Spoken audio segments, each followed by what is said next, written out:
আমি একটা মেয়েকে ভালোবাসি, ও মেয়ে আমাকে ভালোবাসে, আমরা হারাম রিলেশন না করে চাচ্ছি বিয়ে করব। ছেলের ফ্যামিলি রাজি হলে মেয়ের ফ্যামিলি রাজি হচ্ছে না। মেয়েটা অনেক ডিপ্রেসড হয়ে অসুস্থ হতে পারে। এখন আমি কি করব? মেয়ের বয়স 15 আর ছেলের বয়স 26, বিয়ে করা যাবে কিনা? হ্যাঁ, এটা হলো শয়তানের নেক্সুরতে ধোঁকা। ইবলিস নানামুখী চিন্তা আমাদের মাথায় ঢুকায়। মেয়েটা অসুস্থ হয়ে যেতে পারে, ডিপ্রেসড হয়ে যেতে পারে। এই শব্দগুলো সব শয়তানে আপনারা সাপ্লাই করছে, বুঝতে পারছেন?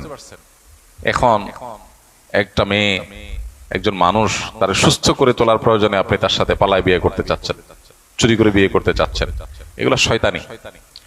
আর বললেন যে আমাদের মধ্যে কোনো হারাম রিলেশন না করে আমরা বিয়ে করতে চাই।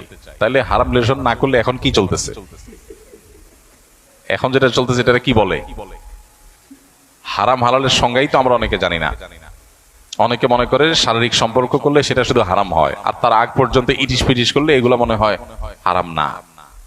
এই যে তার সাথে আপনি যোগাযোগ রক্ষা করছেন, হ্যাঁ, বিভিন্ন রকমের ভাবালুতায় ডুবছেন, বিভিন্ন রকমের আপনার ফাওয়া আলাপ সালাপ করছেন, এগুলো সবই হারামের অন্তর্ভুক্ত।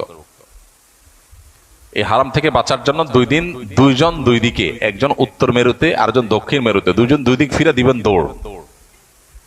দৌড়াইতে দৌড়াইতে দৌড়াইতে যেখানে যা উষ্টা খায় পড়বেন ওখানে যায় থামবেন। এভাবে দুইজন দুদিকে দৌড়াইতে থাকবেন। মানুষ যখন সুখে থাকে তখন তারা বুতে কিলায়, সুখে যখন থাকে তখন বুতে কিলায়। মাইদ্যর খান নাই তো, এই জন্য এখন প্রেম উতরাইতেছে। ধরে হাত পা ভেঙে দিতে পারলে দেখুন যে প্রেম টেম সব পালায় চলে গেছে। বুঝে আসছে কথা?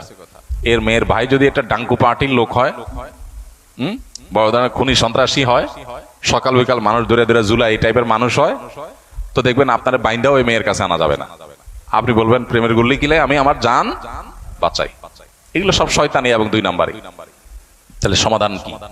সমাধান হলো হিম্মত, সৎসাহস, ইমানের শক্তিটা এখানে দরকার। আল্লাহর জন্য স্যাক্রিফাইস। আপনার কষ্ট হয় তাকে ছাড়তে, তার কষ্ট হয় আপনাকে ছাড়তে। দুজনে একজন আরেকজনকে বলেন না তোমার সাথে আমি বাঁচবো না, এগুলো ফালতু কথা, শয়তানি কথা। বাঁচবে না শুধুমাত্র, অনেক সুখে শান্তিতে থাকবে। আরো শুধু বাঁচবে না, বাঁচবে তো বাঁচবে, আরো সুখে শান্তি থাকবে। এগুলো শয়তানে শিখাই দেয় যে তোমার ছাড়া আমি বাঁচবো না। দুজন দুই দিকে দৌড় দেওয়া শুরু করে দেন, দেখবেন বাঁচা, দেখবেন যে ফকফক করে বাঁচছেন, মাশাআল্লাহ অনেক সুন্দর করে বাঁচছেন। দেখবেন এগুলো সবই ফাজলামি, কিচ্ছু হবে না। জীবনের এরকম বহুত শয়তানের চিন্তা মানুষের মাথায় আসে তরুণ বয়সে। এগুলোকে ওভারকাম করতে পারাটাই হলো মুসলিম তরুণের, মুসলিম যুবকের সফলতা। তার সাকসেসটা এখানেই, যে আমাকে এখানে ইমানের পরীক্ষায় পড়েছি আমি, আমাকে জিততে হবে। ইমানের পরীক্ষায়